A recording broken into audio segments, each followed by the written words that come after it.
Good morning सभी भाई बहनों को जय मसीह की। आइए हम आज के दिन की शुरुआत परमेश्वर के एक महत्वपूर्ण वचन से करते हैं। वचन है मत्ती 7:7, जहाँ लिखा हुआ है, मांगो तो तुम्हें दिया जाएगा, ढूंढो तो तुम पाओगे, खटखटाओगे तो तुम्हारे लिए खोला जाएगा। परमेश्वर का वचन यहाँ हमसे ये कहता है, मांगो। हमें क्या मांगना है, कब मांगना है, कैसे मांगना है। आइए हम कुछ वचन के द्वारा सीखते हैं। मत्ती में ही लिखा हुआ है, परमेश्वर का वचन कहता है, यदि तुम कुछ मांगो तो प्रतीति कर लो, तुम्हें मिल गया। और जो कुछ मांगो विश्वास के साथ मांगो, और 2 या 3 जन एक जगह इकट्ठे होकर और एक मन होकर परमेश्वर से जो कुछ मांगोगे वह तुम्हें दिया जाएगा। क्योंकि परमेश्वर के वचन में लिखा हुआ है, जहाँ 2 या 3 जन मेरे नाम से इकट्ठे होते हैं, वहाँ मैं उपस्थित रहता हूँ। आइए हम एक उदाहरण के द्वारा देखते हैं। जबकि हम परमेश्वर से बहुत कुछ मांगते रहते हैं, हम जब भी परमेश्वर के समक्ष प्रार्थना के लिए बैठते हैं तो हमारी एक लंबी लिस्ट रहती है। हे प्रभु, मुझे ये चाहिए, वो चाहिए, लड़के के लिए लड़की चाहिए, लड़की के लिए लड़का चाहिए, नौकरी चाहिए, चंगाई चाहिए, घर चाहिए, इत्यादि इत्यादि बहुत चीज़ें हम परमेश्वर से मांगते रहते हैं। मगर हमने वचन में एक जगह पढ़ा जो मुझे वचन बहुत अच्छा लगा, और वह वचन है सुलेमान राजा परमेश्वर से क्या मांगता है। आइए हम देखें सुलेमान राजा परमेश्वर से क्या मांगता है। पहला राजा 3:9 में लिखा है, तू अपने दास को, जब बहुत छोटा बालक था सुलेमान और वह अपने पिता दाऊद की गद्दी पर जब बैठा, राजा बना, तो वो परमेश्वर से क्या मांग रहा है। वो कह रहा है, तू अपनी दास को अपनी प्रजा का न्याय करने के लिए समझने की ऐसी शक्ति दे कि मैं भूले भले और बुरे को परख सकूं। क्योंकि कौन ऐसा है तेरी इतनी बड़ी प्रजा का न्याय कर सके। और आप सभी लोग जानते हैं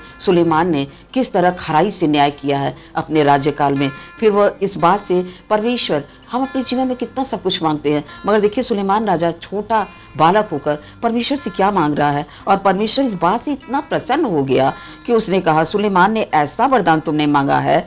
तब परमेश्वर ने उससे कहा, इसलिए कि तूने यह वरदान मांगा, ना तो दीर्घायु मांगी, ना धन मांगा, ना महिमा मांगा, ना घर मांगा, तुमने कुछ भी नहीं मांगा, तुमने इतनी बड़ी चीज मांगी। परमेश्वर बहुत प्रसन्न हो गया और उसने कहा, मैं तेरे वचन के अनुसार करता हूँ, मैं तुझे बुद्धि दूंगा, विवेक से भरा मन भी दे दूंगा, यहाँ की तक कि तेरे समान ना कोई राजा आज तक हुआ है और ना आगे होगा। फिर यदि तू अपने पिता दाऊद के समान मेरे मार्गों में चलता हुआ मेरी विधियों पर चलता रहे और मेरी आज्ञाओं को मानता रहे, तो मैं तुझे दीर्घायु करूंगा।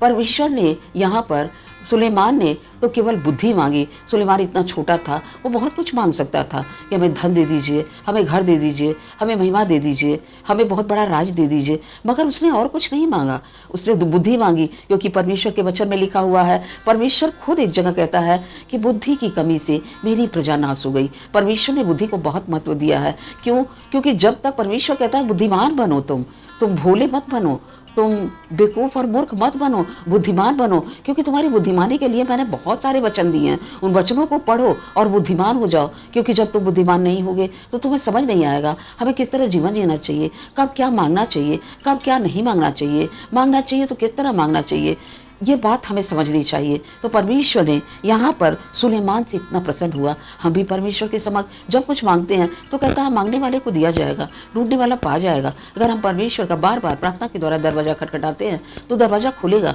हमारी मांग को सुनेगा और वो कहता है कि मैं अवश्य दूंगा। तो प्रतीति कर लो, मांगो और मिल गया। परमेश्वर ने जिस तरह सुलेमान को बहुतायत से आशीष दी, उसी तरह भाई बहन हम लोग भी परमेश्वर से बुद्धि मांगे। क्योंकि बुद्धि की हमें प्रतिदिन जरूरत है। बुद्धि के द्वारा ही हम जीवन में उन्नति प्राप्त कर सकते हैं और सब कुछ परमेश्वर से प्राप्त कर सकते हैं। इसलिए हम मांगते हैं कि हे प्रभु, सभी भाई बहन जितने इस वचन को पढ़ और सुन रहे हैं, उन्हें ज्ञान और बुद्धि से भर देना, ताकि वह सुलेमान की तरह दीर्घायु हो जाए और आपकी आशीषों को प्राप्त करें। परमेश्वर इस वचन के द्वारा आप सभी लोगों को बहुतायत से आशीष दे। सबको जय मसीह की।